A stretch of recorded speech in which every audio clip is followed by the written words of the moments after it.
dans un esprit convivial, ils se sont accordés sur les points essentiels. 1. Soutien au président Laurent Gbagbo.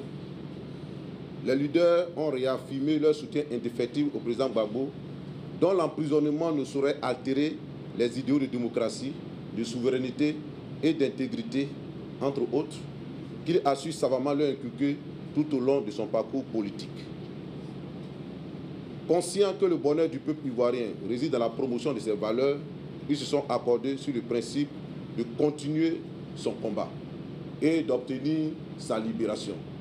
Parce que le président Laurent Gbagbo est aujourd'hui otage d'un système mafieux international. La Cour pénale internationale, malgré le fait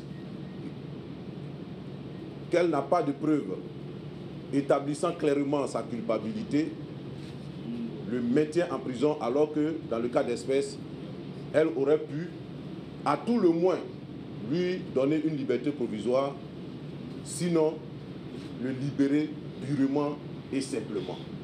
Mais Laurent Gbagbo est aujourd'hui otage d'un système qui veut le liquider politiquement, et il a besoin de la mobilisation, du soutien indéfectible du peuple de Côte d'Ivoire, de son peuple. Parce que quand Laurent Gbagbo est en prison, nous sommes pratiquement tous emprisonnés. Nos ambitions sont emprisonnées. Notre destin est emprisonné. Et c'est la libération de Laurent Gbagbo qui va nous libérer, nous tous, qui va libérer la Côte d'Ivoire et qui va permettre aux esprits de réfléchir et de promouvoir le développement. Donc, la lutte pour la libération de Laurent Gbagbo est quelque chose de fondamental pour la Côte d'Ivoire. Parce que, à la lumière de ce que nous avons constaté aujourd'hui, après 4 ans, malgré son absence, malgré sa détention, le pays va mal. Ça veut dire que ce n'est pas Gbagbo qui est le problème. Le problème est ailleurs. Et nous devons donc œuvrer à ce que cette victime-là, innocente, soit libérée. Sur les élections, les leaders confirment que des élections libres, démocratiques et transparentes ne sauraient se tenir dans les conditions actuelles en Côte d'Ivoire. Mais c'est tout simple. Celui qu'on présente même comme le principal candidat est inéligible. Est inéligible, et cela au vu et au su de tout le monde, particulièrement de la communauté dite internationale. À la faveur de la crise que nous avons connue, que nous avons vécue, et à la lumière des accords de Mapoussi, des accords qui ont été endossés, adoubés par le Conseil de sécurité des Nations Unies, il a été clairement dit qu'on devait procéder à la modification de la Constitution, notamment en ce qui concerne les conditions d'éligibilité, donc l'article 35. Mais, après 5 ans de mandat, cette modification n'a pas eu lieu. Ça veut dire que les conditions de la Constitution de 2000, en ce qui concerne les conditions d'éligibilité, sont toujours en vigueur. Et ces conditions-là font obstacle à la candidature de Ouattara. Et cette candidature-là s'analyse et se perçoit comme, je dirais, la fin de l'acte de naissance de la Côte d'Ivoire. La candidature de Ouattara a déchiré l'extrait de naissance de la Côte d'Ivoire. Toutes choses auxquelles nous ne pouvons nous accommoder, toutes choses dont nous ne pouvons apporter notre caution en participant à ce processus-là. C'est pourquoi tout vote au profit de Ouattara est nul et de nul effet. C'est nul et de nul effet.